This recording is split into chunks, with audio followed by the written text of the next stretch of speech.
بفتيك.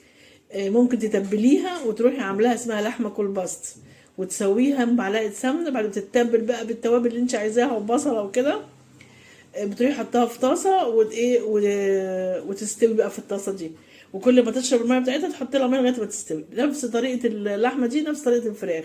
يعني انت ممكن تقول عليها فراخ كولباست، فراخ بالبصل كده يعني. بتبقى احسن شويه من القلي، عشان مش كل شويه نقعد نقلي يعني بنغير. تمام. ودي اللوبيا.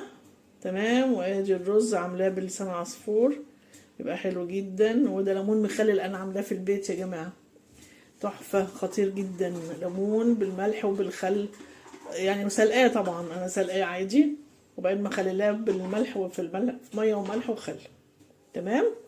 بس ما حطيتش فلفل حامي بقى المرة دي.